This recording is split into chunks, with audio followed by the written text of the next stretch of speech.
Hola, buenas tardes. Bienvenidos a esta sesión clínica, que es una ponencia, que es una controversia acerca de un tema de gran actualidad en el mundo del trasplante, como es ¿seguimos expandiendo los criterios de donación? Bueno, como ya sabemos, España desde hace unos años es líder en trasplante renal, pero a pesar de lo cual sigue aumentando la demanda de trasplantes renales. Esto por distintos motivos, entre los cuales se encuentra principalmente el aumento de pacientes en listas de espera, debido principalmente a la ampliación de la flexibilidad en cuanto a los criterios para entrada en lista de nuestros pacientes, la mejor calidad y supervivencia de los pacientes y, por otro lado, pues la deficiencia y la escasez de donantes estándar. Esto ha llevado a que en los últimos años se hayan puesto en marcha una serie de estrategias para aumentar el número de donantes, entre las que se encuentra, que es el tema que vamos a tratar, ampliar los límites de aceptación de estos donantes.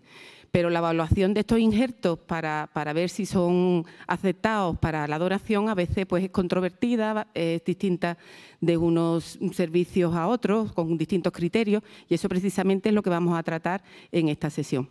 Para eso contamos con dos magníficas ponentes, nefrólogas con muchísima experiencia en el trasplante renal, como son la doctora Pérez Sáez, nefróloga del Hospital del Mar de Barcelona, y la doctora Carmen de Gracia Guindo, nefróloga del Hospital Virgen de las Nieves de Granada. La doctora María José va a defender el sí debemos seguir expandiendo los criterios de donación, y la doctora Carmen de Gracia el no. Bueno, empieza María José.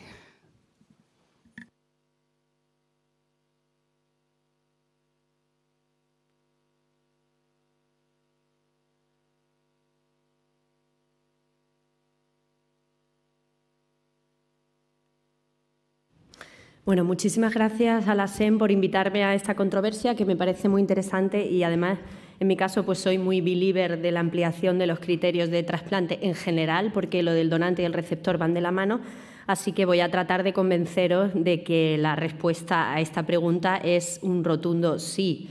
Juego fuera de casa, pero no tanto, porque soy una expatriada en Barcelona, así que espero tener también adeptos entre la sala. No tengo ningún conflicto de interés relacionado con la presentación. Bien, pues vamos a seguir un hilo con esta pregunta dando argumentos para el sí. Sí, porque aunque los riñones de donante con criterio expandido tienen peores resultados que los riñones de donantes óptimos, y no me centraré mucho aquí porque este es, pues supongo que será uno de los argumentos principales de mi oponente en la controversia. Hace unos años revisamos los resultados de ponerte un riñón de un donante muy mayor, 70-75, ya ni siquiera me voy a criterio expandido estándar, comparado con lo que sería un donante con criterio expandido. Y la supervivencia del injerto a 1 y a 5 años es peor, como podéis ver en el forest plot. No sé si esto va. Con donantes diabéticos también los resultados son peores, o sea, es de perogrullo pensar que si te pones un riñón de un donante no diabético a las mismas características y un donante diabético vas a tener mejores resultados porque el donante tenga diabetes en sí. Estos son resultados propios del Hospital del Mar, con peor supervivencia del paciente y del injerto si te pones un riñón de un donante diabético. Pero la evidencia científica a favor de su uso en términos de supervivencia del paciente comparado con diálisis es consistente, y aquí está la clave de todo, ¿no?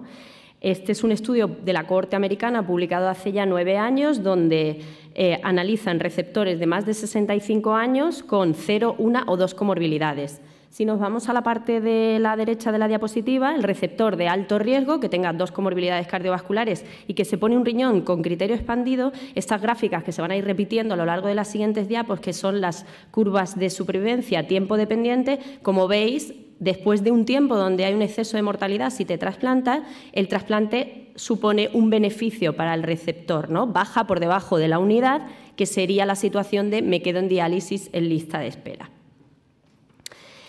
Con datos del registro catalán reprodujimos un poco estos resultados, expandiendo un poco más la edad del donante, donantes mayores de 75 años, 2.000 pacientes, de ellos 389 recibían un donante de más de 75 años, la edad media del receptor era de 68,9 años, y ajustando o macheando la cohorte por el que se queda en diálisis en lista de espera y viendo todas las características, pues el beneficio del trasplante, como podéis ver al final, lo resume, es consistente a favor de ponerte un riñón de más de 75 años.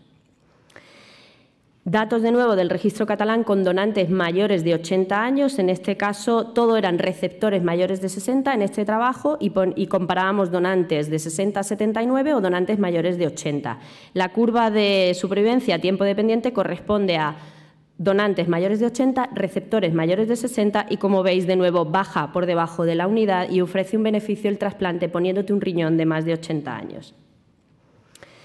Datos de cohorte americana con donantes diabéticos. De nuevo, las gráficas son muy parecidas. En este caso, la edad media del receptor era algo menor, 55 años, y el beneficio global de ponerte un trasplante de un donante diabético tenía una hazard ratio de 0,9, aunque había salvedades, ¿no? Entonces, si el donante era diabético y aparte tenía un KDPI por encima del 85%, en esta cohorte en concreto no encontraron beneficio. Si el receptor era muy joven, tampoco encontraron beneficio con respecto a seguir esperando un donante mejor.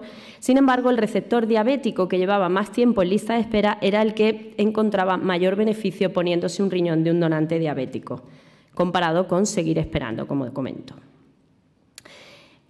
Últimos estudios realizados en nuestro medio, el equipo del Hospital Clínic también presenta, bueno, ha publicado muy recientemente, creo que hace un mes o así, un estudio comparando resultados con un propensity score de donantes mayores en receptores mayores y concluyen que la edad en sí no debería ser un criterio de exclusión para el trasplante, y un trabajo que nos han presentado esta mañana también de donante vivo, que es otra manera de expandir los criterios de donación.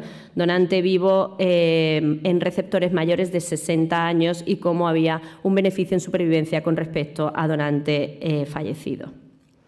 Y además hay evidencia científica de peso en 2021 y 2022. Esto es un metaanálisis publicado en British Medical Journal en el que analizan el beneficio del trasplante en sí con respecto a quedarte en diálisis en lista de espera, y además hacen pues subanálisis, y este en concreto es población mayor, más de 60 años, y encuentran un hazard ratio protector al trasplante de 0,42. Y este otro estudio, también publicado muy recientemente en JAMA, es de la cohorte austriaca con datos del Eurotransplant, más de 4.000 receptores de trasplante. De nuevo analizan el beneficio global de trasplante, pero es bonito el título y la manera de hacerlo porque lo que dicen es que es independiente del momento en el que te ponen en lista de espera y te trasplantan. De hecho, hacen un análisis muy fancy, ¿no? El Restricted Mean Survival Time, y lo que ven es que hay una ganancia de vida mayor cuando el receptor se sitúa entre 60 y 70 años, no en receptores tan jóvenes que obviamente la mortalidad pues, va a ser menor. Así que, en base a esta evidencia, parece que no deberíamos estar descartando riñones que actualmente estamos decidiendo no poner. Este trabajo, publicado hace unos años en JAMA, estableció una colaboración entre la cohorte francesa y americana de comparación de resultados, ¿vale?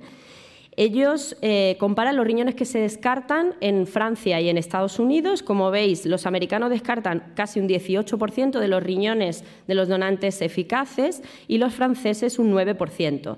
La edad media de los donantes descartados en la cohorte americana era inferior a la cohorte francesa, y el porcentaje de diabéticos era superior en la cohorte americana de los riñones que no se ponían.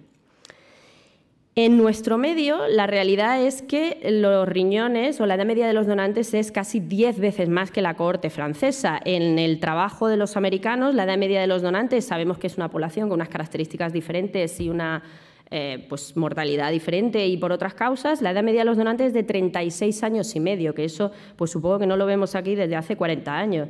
Y en Francia de 50,9. En España en el año 2021 era de 59 años, pero como veis hace 10 años era prácticamente igual, de 57,9 años. Pero la utilización renal es inferior, y entonces podéis ver aquí cómo en donantes mayores de 60 años en el 2021 pusimos un 66% de los donantes que consideramos que podían donar, que íbamos a poner esos riñones, finalmente se descartaron y no se pusieron. En asistolia el porcentaje de utilización es un poco mayor, supongo que porque a priori la selección del donante ha sido un poco más fina y hemos descartado, entiendo que a priori riñones, o sea, directamente no se han sacado los que se han considerado que a lo mejor no se podían poner. Pero el caso, y es bastante impactante, o a mí me lo parece, es que el año pasado hubo 781 riñones que sacamos y no pusimos, o sea, de donantes que habíamos considerado que eran viables para la donación. Obviamente, el porcentaje de utilización depende de las comorbilidades que tenga el donante. Entonces, como veis en esta gráfica, del 2012 al 2021, el porcentaje de utilización de riñones de donantes diabéticos está entre el 50 y el 55%, o sea que la utilización de estos riñones es incluso más baja, a pesar de evidencia que hay a favor de su uso. Y además, aquí no hay dogmas, ¿no? O sea, no es que digamos, bueno, es que unos centros lo hacen bien o lo hacen mal. O sea, hay diferencias territoriales en las que no voy a entrar, pero está claro que esto no nos están diciendo. Es que si el donante es alto y con los ojos marrones se puede poner o no se puede poner. O sea, hacemos cosas de manera diferente y en las causas de descarte de estos 781 riñones, la que más peso tiene son las características del injerto. Dentro de eso, un 18,8% se descartan simplemente por el score, por la biopsia, o por lo menos es el motivo que se da para descarte. Y yo vengo a plantear que la biopsia, obviamente, y no iré en contra de la evidencia que hay a favor de que es una herramienta informativa y predictiva de resultados post-trasplante, pero me planteo si es excluyente. Y de nuevo, un trabajo de la cohorte francesa comparando con la americana, simplemente quiero que veáis la Kaplan-Meier, donde ellos ven que sus resultados con donantes con criterio estándar son similares, que es la curva que tiene mejor supervivencia del injerto, pero los franceses no utilizan la biopsia para descartar o poner órganos, la utilizan como la creatinina, el peso, la talla del donante, o sea, es una herramienta más informativa que seguramente te va a ayudar a predecir la función renal que va a alcanzar el receptor, la supervivencia del injerto, etcétera. Sin embargo, en Estados Unidos es el escenario completamente contrario. El 45% de los riñones que descartan lo hacen por el hallazgo histológico, ¿no?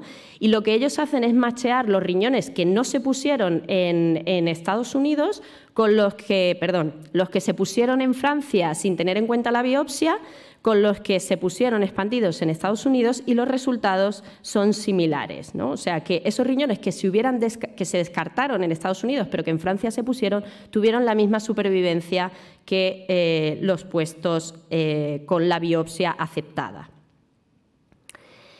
O sea que, de nuevo, en base a esta evidencia, también parece que estamos descartando riñones y que tampoco parece que estemos incluyendo en lista a todos los receptores que se beneficiarían de este tipo de trasplante. En los últimos 7 años, el tanto por ciento de receptores mayores de 65 años, por ejemplo, en Cataluña se ha incrementado un 1% anual, un 7%. En el año 2020, en España pusimos un 35% de trasplantes en receptores mayores de 60, en Cataluña un 40% por encima de 65 años en el 2021. Pero es que el paciente incidente en diálisis, más del 60% ya tienen más de 60 años. Entonces nos tenemos también que adaptar a esta realidad, ¿no? O sea, tenemos que saber si ellos son candidatos o no a trasplante renal. Y de nuevo, existen diferencias territoriales en el porcentaje de pacientes incluidos en lista de espera. Y de nuevo, aquí no hay dogma, ¿no? No es que unos lo hagan bien y otros lo hagan mal. O sea, no existen unos criterios o una evidencia científica de peso a favor de qué es lo que a mí me está excluyendo y por qué tengo estas diferencias territoriales. Y os muestro las 4 regiones más pobladas del país. Globalmente, un 13,2% de pacientes están incluidos en lista de espera. Cuando preguntamos esto en el curso de R4, yo digo, ¿cuántos pacientes creéis que están en lista de espera de trasplante? Ninguno me contesta que menos del 25%, pero la realidad es esta. En Cataluña, el año pasado, por encima de 74 años, solo el 5% de los receptores o de los pacientes en diálisis, está en lista de espera. Y claro, ya sé por qué no están en lista de espera. Si yo también estoy allí, también veo la sala de diálisis, pero es que nuestro trabajo es seleccionar adecuadamente al receptor que potencialmente se va a beneficiar del trasplante, que no lo van a ser todos, pero creo firmemente que no son un 13%. Y en este trabajo tampoco me centraré porque supongo que Carmen lo mencionará. Es uno de los muy pocos trabajos, un par de calidad, de cohorte holandesa y de cohorte británica, en el que muestran que el receptor mayor, si se pone un trasplante de donante en asistolia, en este caso y en esta cohorte, tiene una mayor mortalidad que si se queda en diálisis en lista de espera. Estos datos con el donante en asistolia que tanto nos preocupa y que estábamos viendo pues que quizá no tenía los resultados esperados, se han analizado en la cohorte catalana, son datos del registro también, receptores mayores de 65 años comparando muerte encefálica con asistolia y vemos unas curvas de supervivencia del paciente y del injerto censurada que son superponibles. Otro trabajo liderado por la doctora Montero en el que se recogieron datos más granulados de esta misma cohorte, de la cohorte catalana. En este caso, en el análisis multivariante, ponerte un riñón de un donante en asistolia era un factor de riesgo para la supervivencia del paciente, o sea, para que el paciente muriera. Y no pretendo que os fijéis en esta gráfica, lo que hacen aquí es comparar en todas las situaciones con el peor receptor y este donante en asistolia si su supervivencia es o hubiera sido peor que quedándose en diálisis y no gana en ninguna de las circunstancias.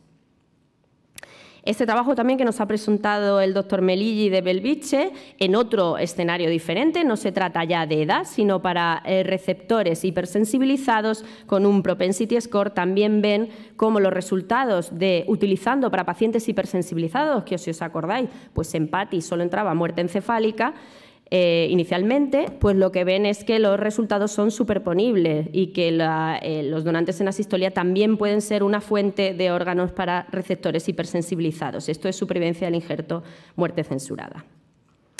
Pero está claro que existe un exceso de mortalidad inicial y esto es así y no vengo a contar lo contrario. O sea, estas curvas que os he ido repitiendo constantemente, todas empiezan de la misma manera. Si el paciente no se somete a ningún procedimiento, su mortalidad pues será la que sea en diálisis, pero si se somete a un trasplante renal va a tener un exceso de riesgo con respecto al compañero de la sala que no se ha sometido al trasplante renal. Esto también lo vieron los compañeros franceses. Esto es un análisis de receptores mayores de 70. Como veis allí, solo el 3% estaba en lista de espera de los pacientes mayores de 70 años y lo que ven es este exceso de mortalidad que además, en este caso, está relacionado con la carga cardiovascular del receptor. O sea que la edad y la comorbilidad van a tener un mayor impacto en este exceso de mortalidad inicial. En este trabajo vengo a presentar la tercera pata de este exceso de riesgo, ¿no? Edad, comorbilidad y fragilidad.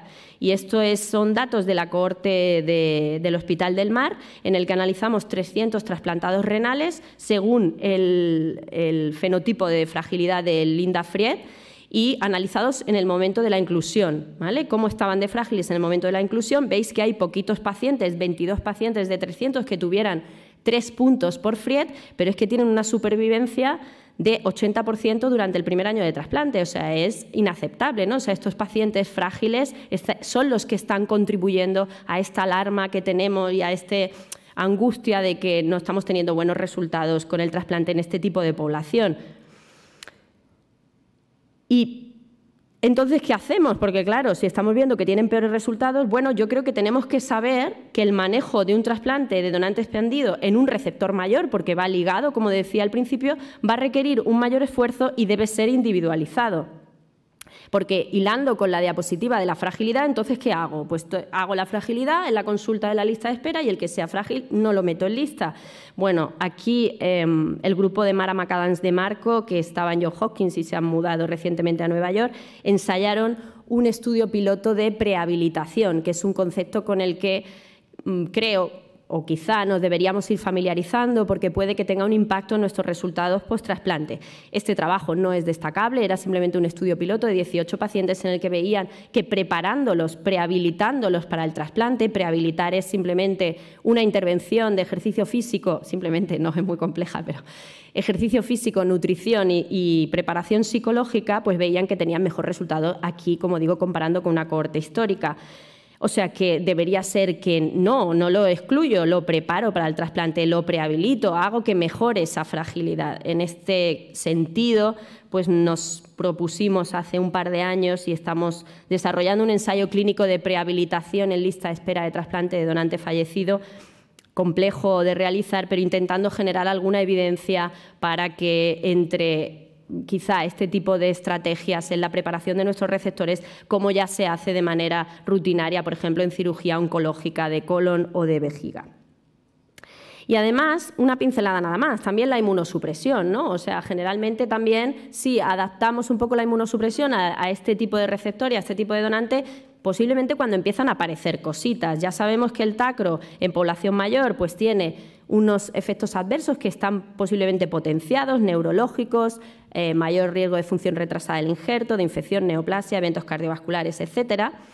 Y en este sentido nos dábamos cuenta, yo pensaba, digo, ostras, es que estos receptores o sea, no llegan al año del trasplante con la triple terapia, aunque lo hagáis con micofenolato o con mTOR.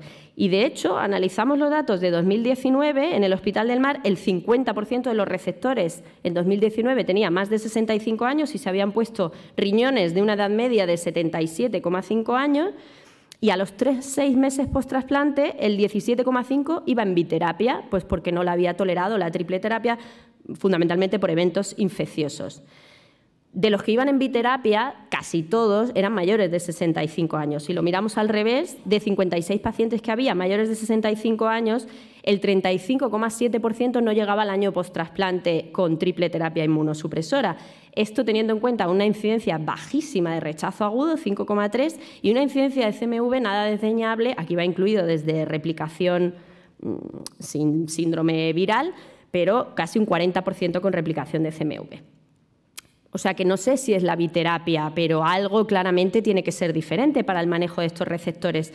Este trabajo, tampoco voy a entrar, pero acaba de salir publicado un ensayo clínico en el que dejan a los receptores de bajo riesgo inmunológico, estos no son receptores mayores ni con criterio expandido, y los dejan en monoterapia con tacrolimus sin prednisona ni nada. Y bueno, ven su supervivencia y sus eventos y dicen que es seguro dejarlo en monoterapia. O sea que algo tendremos que hacer diferente.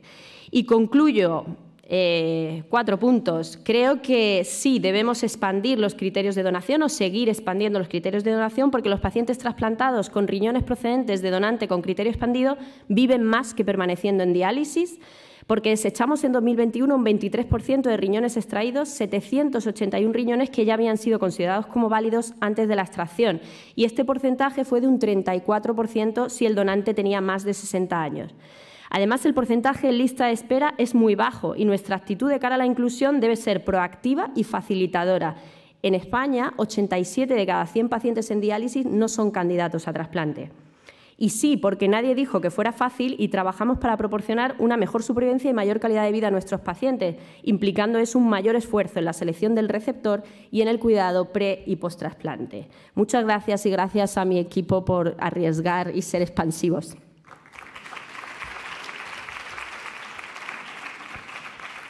Gracias, María José. Enhorabuena. Dejamos la discusión para el final, ¿verdad? Carmen, cuando quieras.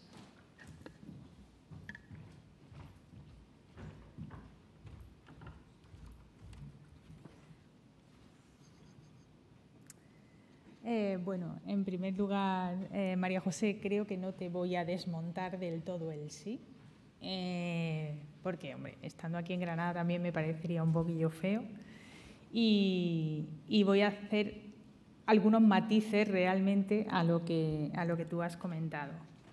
No tengo ningún conflicto de interés y cuando me plantearon este tema, pues dije, madre mía, ¿qué habrá por ahí que pueda matizar un poco el tema del sí al que estamos todos tan proclives, ¿no? Y bueno, repasando un poco, lógicamente yo no puedo decir que el trasplante no sea mejor que la diálisis, lógicamente esto ya lo sabemos desde el año 1999, cuando se publica este artículo que creo que hemos visto en miles de ocasiones y que compara que lógicamente el trasplante es mejor en la supervivencia de los pacientes que permanecer en diálisis. En este momento, obviamente, la mayoría de los donantes eran donantes en muerte encefálica y había un porcentaje pequeño de pacientes que eran mayores. Con el tiempo hemos tenido que ir expandiendo los donantes y también hemos visto que, aun con criterios expandidos, aunque el riesgo de pérdida del injerto es mayor, el primer trabajo y donde se establecen así los criterios de donante expandido en el año 2002 decía que el riesgo de pérdida era de 1,7 veces con respecto a los criterios estándar y luego después, pues incluso, bueno, traigo aquí uno de los trabajos de la doctora Pérez Sáez que lógicamente ellos demuestran que con donantes mayores de 75 años existe una mejoría en la supervivencia. Pero realmente yo creo que tampoco hay muchos estudios comparativos que comparen, o no hay una revisión amplia que compare los criterios, los donantes con criterios estándar de los donantes con criterios expandidos. En esta revisión sistemática de un montón de trabajos que analizan, encuentran que solamente y metodológicamente se pueden considerar, de los 32 trabajos finales que consideran, los 5 últimos, y ellos encuentran que todas estas publicaciones son estudios americanos que, aunque nuestra supervivencia es mejor, tampoco lo podemos extrapolar a nuestra población, y que deberían de plantearse otros estudios fuera que compararan los estudios de supervivencia entre los dos tipos de donantes. Obviamente sí a la donación en asistolia, que también ha demostrado buenos resultados, sobre todo la asistolia tipo 3, pero igualmente estamos en la misma circunstancia, ¿no? Nos encontramos que hay muchos pequeños estudios que comparan la supervivencia entre los donantes muerte encefálica y los donantes muerte en asistolia, pero si hacemos una revisión sistemática nos encontramos que la supervivencia es similar, pero tampoco hay trabajos muy potentes que nos digan que esta comparación sea potente. En este trabajo solamente se analizan 12. Y últimamente lo que más estamos viendo es que pretendemos como extrapolar los resultados que hemos obtenido de los donantes expandidos de muerte encefálica a los donantes de la asistolia. Y yo aquí es donde empiezo quizás a matizar un poco los resultados del sí, para no decir rotundamente que no, pero sí tener en cuenta otras cosas. En este trabajo se analizan tanto donantes en asistolia como donantes de muerte encefálica, y ellos encuentran que realmente la peor supervivencia está en los donantes expandidos en asistolia, pero el criterio fundamental, o sea, el factor que más impacta, es el tema de la edad. Y entonces, ¿es la edad realmente el culpable de esto? Pues creemos que sí, porque aunque la supervivencia sea similar, sí que se ha visto que a los 2 años se pierden más injertos cuando son de donantes expandidos en asistolia. Con respecto a la edad, existen otros trabajos también que comparan aquí igualmente donantes en muerte encefálica con donantes en parada cardíaca o en asistolia, y donantes mayores y donantes más jóvenes, y encuentran también diferencias tanto en la supervivencia del injerto como del paciente y en la supervivencia del injerto censurada por muerte. Pero una de las cosas que encuentran también es que la función renal de los pacientes es bastante peor en el caso de los donantes en asistolia, que además tienen criterios expandidos, con lo cual ellos concluyen que la edad es un factor muy importante e independiente para un peor pronóstico. Otros factores analizados, que tampoco nos vamos a detener, pues serían el tiempo de la isquemia fría. Se ha visto que la donación en asistolia tolera muchísimo peor la isquemia fría, y en los donantes mayores, si la isquemia fría es muy prolongada, lógicamente la supervivencia es peor. Y cuando yo llegué a esta parte dije, ¿y realmente esto, pues, para qué? Porque podemos seguir expandiendo los criterios de donación, pero claro, lo que tenemos es muchos pacientes en diálisis que son mayores. Como ha dicho María José, estamos descartando muchísimos órganos. Y entonces aquí es cuando empieza a plantearse el tema de, pues, lo que hacemos es que estos órganos que realmente se supone que van a tener una supervivencia más corta, pues vamos a ponérselos a personas que en teoría también tienen una esperanza de vida más corta. Y aquí ya empieza a haber algunos matices. Entramos en el tema del receptor. Con respecto al tema del receptor, lo primero que nos tenemos que plantear, ¿realmente los pacientes mayores están mejor en diálisis que trasplantados? Bueno, pues también va a depender de muchísimos factores, y aquí habría que individualizar, y también un poco en sintonía con lo que ha dicho María José de la fragilidad. Realmente hay muy pocos estudios europeos, porque el registro europeo cada país tiene uno distinto y no está estandarizado. La mayor parte de los estudios que tenemos son americanos y ellos sí que dicen que hay una mortalidad más alta en los pacientes, sobre todo cuando reciben un injerto de donante expandido y encima son personas mayores. No es que sea más alta que en diálisis, sino que tardan mucho en igualarse, en ese caso, la mortalidad. No se pueden hacer estudios lógicamente controlados porque en este caso no se podrían hacer, solamente nos basamos en estudios de cohorte. También es muy difícil definir el punto en el que iniciamos el estudio de supervivencia. Es cuando entra en lista de espera, es cuando el paciente se trasplanta, es cuando el paciente entra en diálisis y cada estudio utiliza un punto diferente. Y luego a lo mejor deberíamos ya quizás aunque todavía no lo tenemos muy interiorizado, deberíamos quizás de no utilizar este criterio tan dicotómico de expandido estándar, sino incorporar una serie de criterios más, como puede ser el uso del KDPI para la selección de los donantes. En este estudio belga, ellos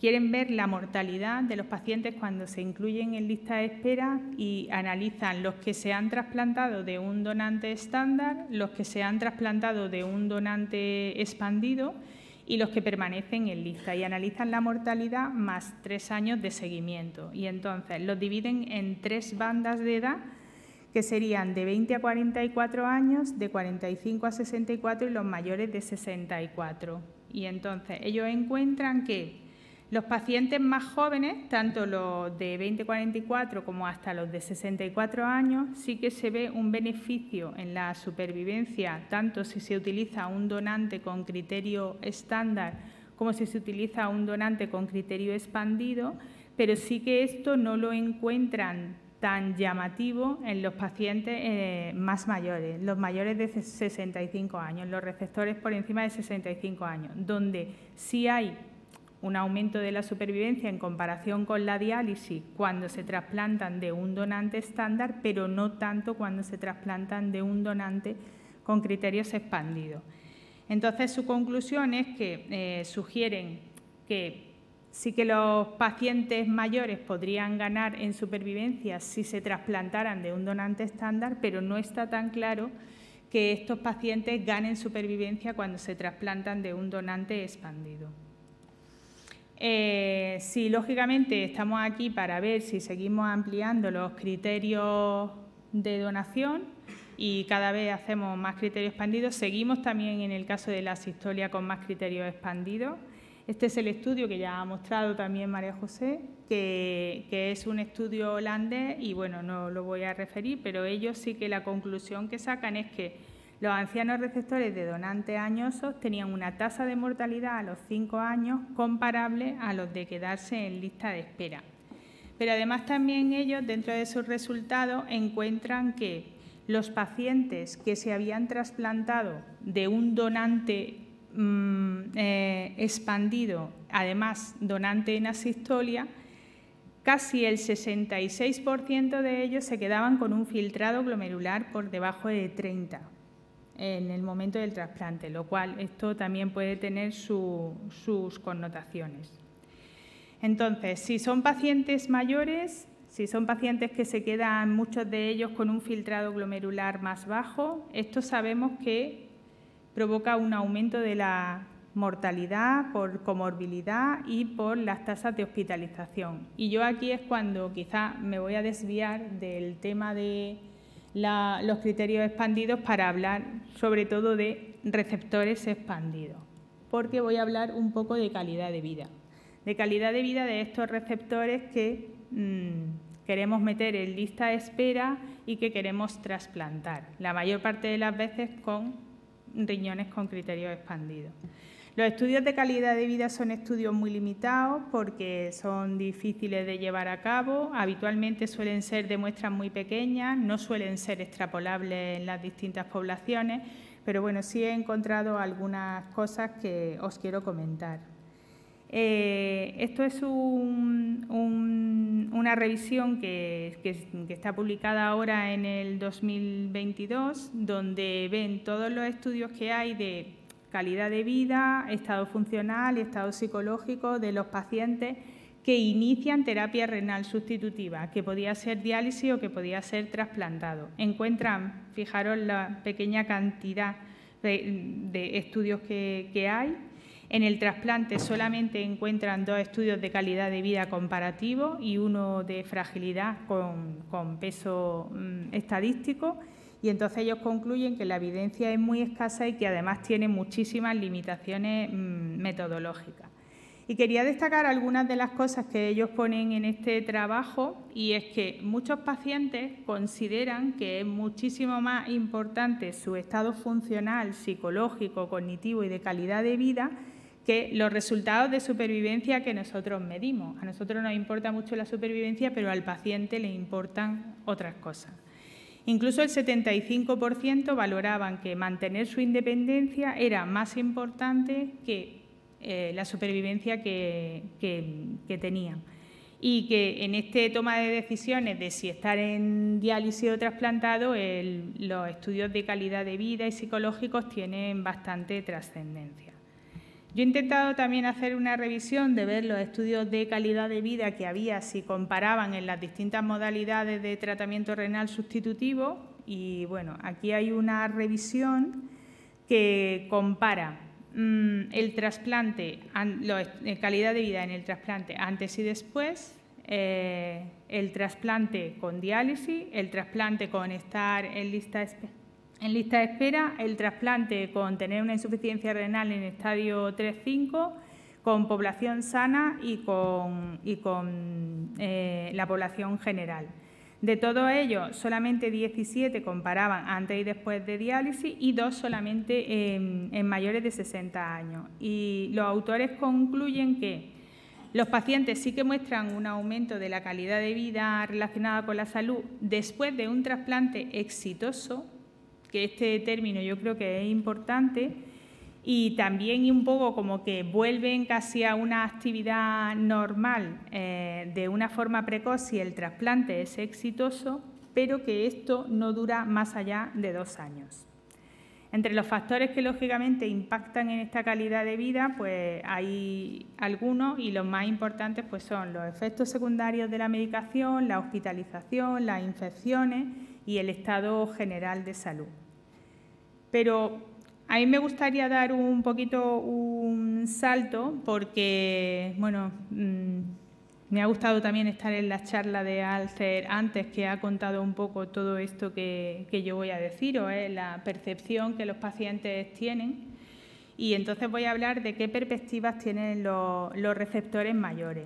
En este trabajo analizan cuáles son las perspectivas de los pacientes trasplantados mayores con respecto al trasplante, y todos tienen la perspectiva de que se va a restaurar su vitalidad, como cuando eran jóvenes. Entonces, lo que ellos priorizaban, el paciente lo que prioriza mucho es el cuidado y el que el injerto vaya estupendamente. Pero esto también hace y tiene unas connotaciones negativas, y es que les genera un estado de ansiedad. Los pacientes están como en un estado permanente de tengo que estar agradecido porque me he trasplantado y entonces tengo que cuidar mi riñón, y le entra en una situación como de bucle que les puede incluso hacer pacientes muchísimo más vulnerables. Entonces, los autores de este artículo concluyen que los pacientes sí que mejoraban su calidad de vida y eran conscientes de ello, pero que también eran conscientes de que su edad avanzada podía prolongar y complicar la recuperación. Muchos, lógicamente, cuando el trasplante no cumplía las expectativas, se sentían muy decepcionados, y luego lo que también encontraban mucho es que los pacientes no estaban preparados para afrontar las múltiples responsabilidades relacionadas con el trasplante. Esto lo vemos en la consulta día a día, cuando te pones allí delante de ellos y no saben ni siquiera, y tienen que tener un cuidador, otro cuidador, la enfermera de enlace, y entonces eso también hay que tenerlo en cuenta. Algunos incluso, cuando tenían muchas comorbilidades que eran muy incapacitantes, pues se cuestionaban incluso si su decisión había sido correcta. En este caso concluyen que se debería de informar adecuadamente sobre el pronóstico y brindar más apoyo a los pacientes para mantener esa capacidad funcional.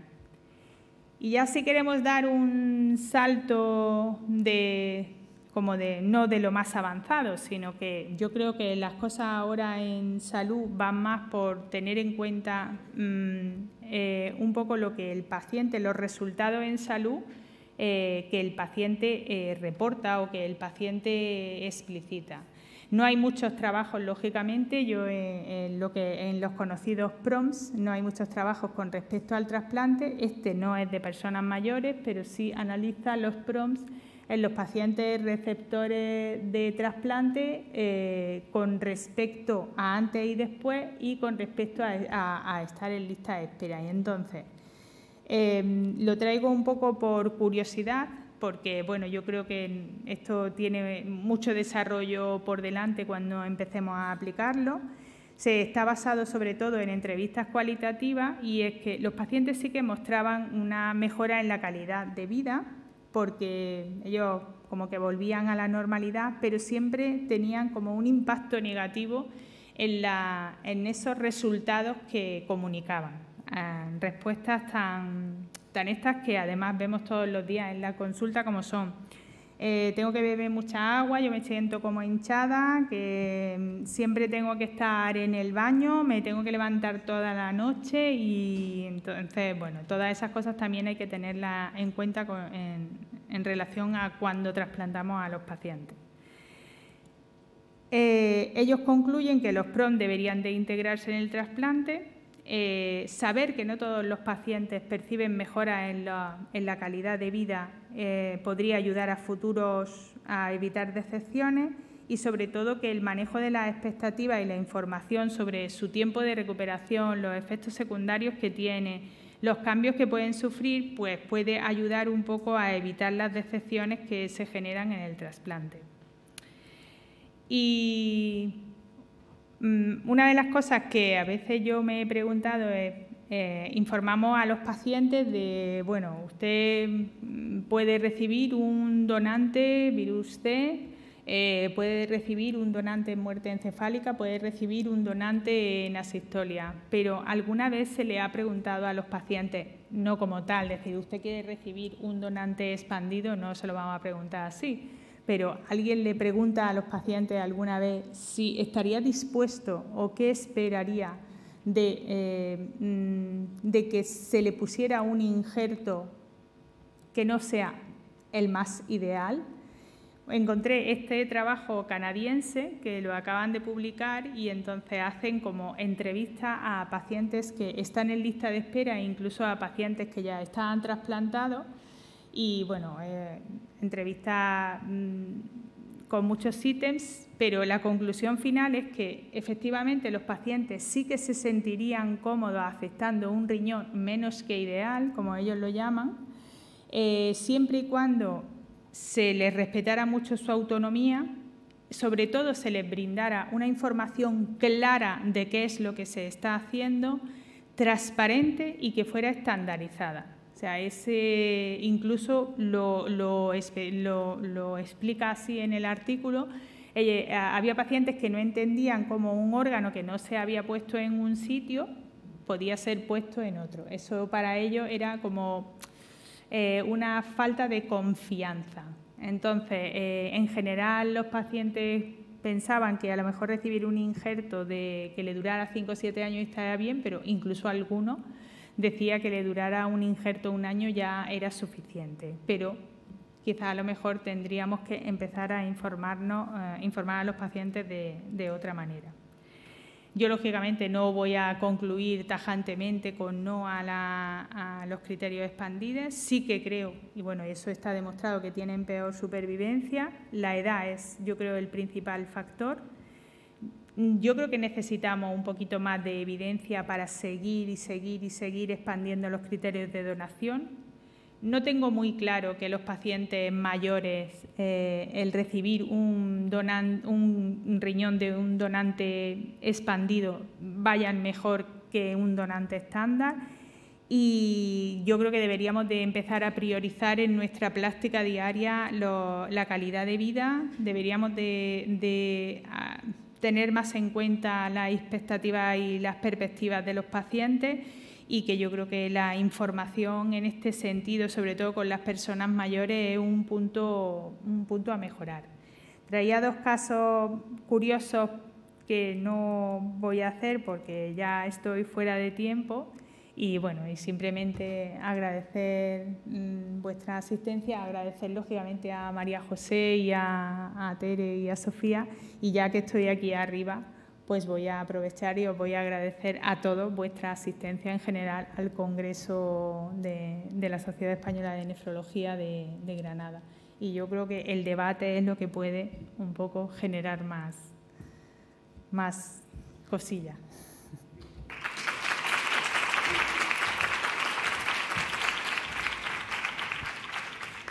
Muchísimas gracias a las dos por esta magnífica controversia.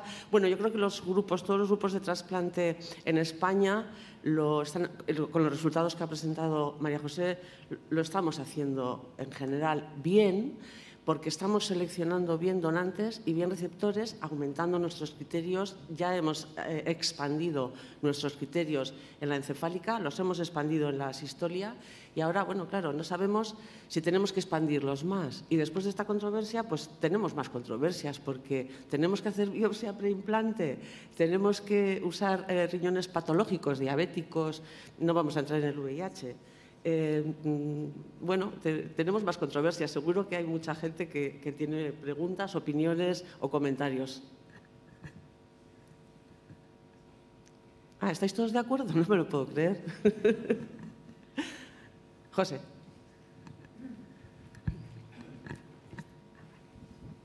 Muchas gracias. Muy interesante la controversia. Yo siempre tengo una duda metodológica con los estudios que comparan riesgo-tiempo dependiente de los que se quedan en lista de espera, porque metodológicamente no es un ensayo clínico, lo analizamos como si fuera un ensayo clínico por intención de tratar, y el paciente que se queda en lista de espera hasta que se muere o hasta que cierras el estudio es el paciente que no se ha trasplantado nunca. Y ahí, por mucho ajuste que hagamos, es un paciente que algo le pasa porque no se trasplanta. ¿Qué pensáis de la validez real de estos estudios que usamos todos?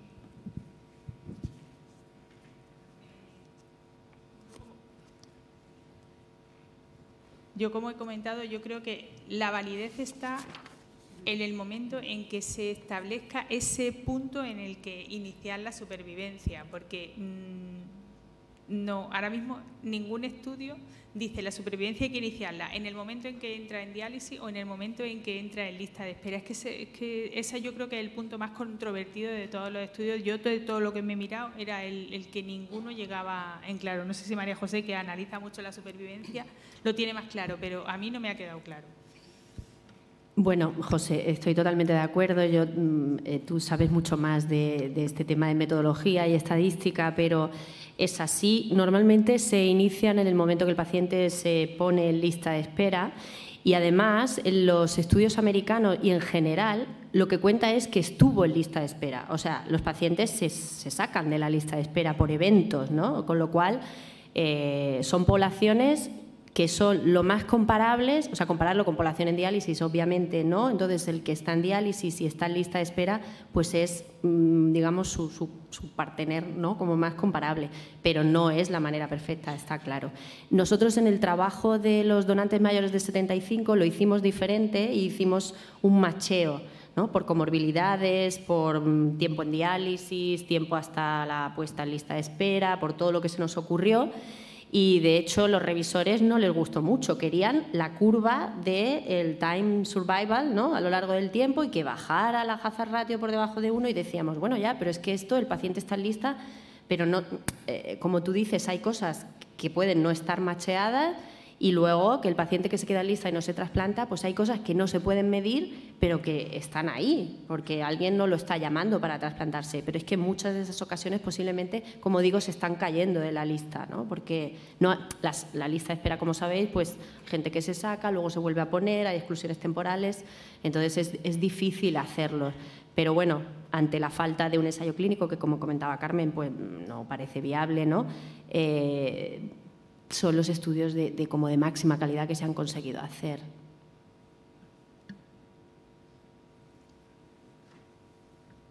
¿Alguna otra cuestión?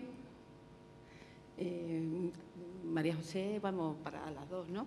En otro estudio, por ejemplo, en el estudio Geoda, ¿no? que en el grupo que tú lideraste también comparasteis... Exacto, El doctor Portolés. El doctor Portolés, perdón, que tú en la publicación...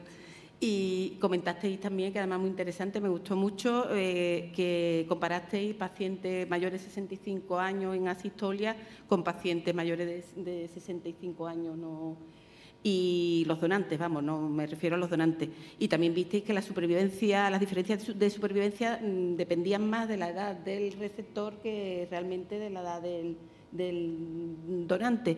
Entonces, yo creo que lo que podemos sacar aquí en conclusión es que la selección del receptor es muy importante también en estos pacientes expandidos, ¿no?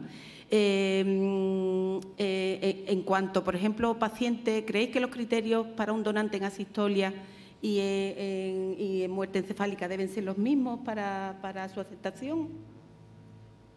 Bueno, es una muy buena pregunta y de hecho a veces la hacen, ¿no? Si consideramos, tipo siguiendo el modelo americano, que el peor riñón va para el peor receptor, si tú te planteas, te llega un donante en asistolia y piensas, pues a este no se lo voy a poner, que está muy bien. Realmente yo desconozco si algún centro está haciendo esta distinción. Yo creo que en general no, y que estamos asignando órganos de muerte encefálica o de asistolia independientemente pues al receptor que le toca en lista de espera. Lo que está claro es que cuando añades, y en el trabajo de la doctora Montero, que es un multicéntrico en Cataluña, el hecho de tener donante en asistolia es controvertido, ¿no? Pero hay trabajos que dicen que aumenta el riesgo de mortalidad del paciente, ¿no?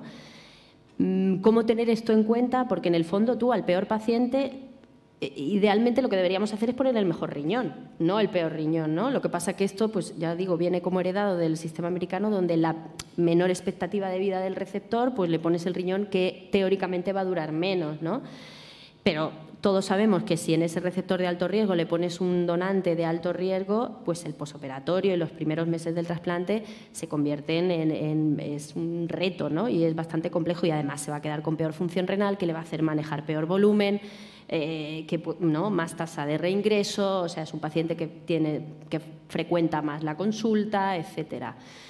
Entonces, yo creo que no hacemos distinción y me resulta como éticamente controvertido hacerla en el escenario donde nosotros trabajamos, donde ya está establecida la política de pues, all for all, pero no más allá de eso. Yo creo que también ahí quizá tendríamos que tener en cuenta no solamente ese factor, ¿no? El factor del tiempo de isquemia, tal. Yo creo que es tan fundamental que si controláramos el resto de los factores tendríamos que ver, porque muchas veces también es que con los tiempos de isquemia nos vamos en la asistolia, yo no sé vosotros, pero yo creo que deberíamos de ser quizás un poquito más estrictos en los donantes así más expandidos y tal. El tiempo de isquemia en algunos trabajos se ve que también, hombre, no es la principal variable, pero sí que afecta. Entonces, un poquito controlar todo, ¿no? O sea, controlar el resto de las cosas, en mi opinión. Carmen, has comentado que en el trabajo canadiense que la autonomía del paciente, cuando le das la información de forma adecuada, pues él acepta ese riñón menos ideal. No sé cuántos de vosotros aquí tenéis distintos consentimientos informados para donante expandido, hepatitis C, donante sistolia. Nosotros no lo tenemos. Sabéis que en otros países hay el consentimiento informado, va especificando, usted aceptaría este donante, no aceptaría. No sé cómo lo tenéis vosotros. No. Nosotros tenemos para el tema del virus C, pero es verdad que el resto del consentimiento es un consentimiento genérico en donde tú dices, pues el donante puede ser, pero sin consentimiento específico. Si seguimos en la línea de que el paciente tiene que formar más parte de las decisiones, deberíamos quizás de plantearnos algo más, pero bueno, yo creo que esto no se anda el camino en poco tiempo. Esto requiere tiempo porque también hay que tener en cuenta que la educación poblacional canadiense seguramente no es igual que la nuestra y depende de cómo tú se lo planteas a los pacientes. Yo creo que nuestros pacientes están más acostumbrados a nuestro paternalismo. A no ser tan participativos, ¿no?, de las decisiones. Yo cuando veo esos trabajos me llaman mucho la atención porque creo que nuestra población no es tan participativa en la toma de decisiones como en otros territorios. Hay una pregunta por ahí, por favor, el micrófono.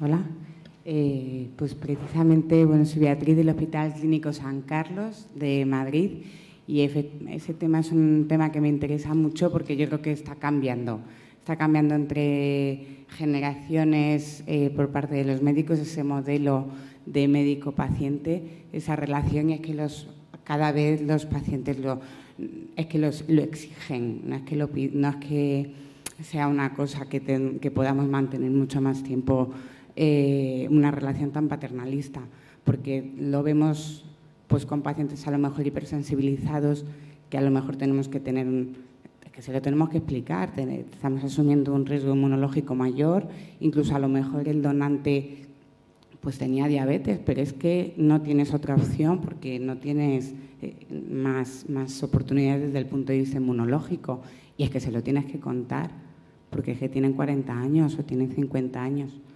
Entonces yo creo que poco a poco estos estudios de lo que ha comentado la doctora con esas encuestas y esos estudios están saliendo cada vez más a muchos niveles, a nivel de trasplante, a nivel de planificación anticipada de cuidados, y todo esto es una forma de medicina que creo que tenemos que empezar a entender y a poner en práctica.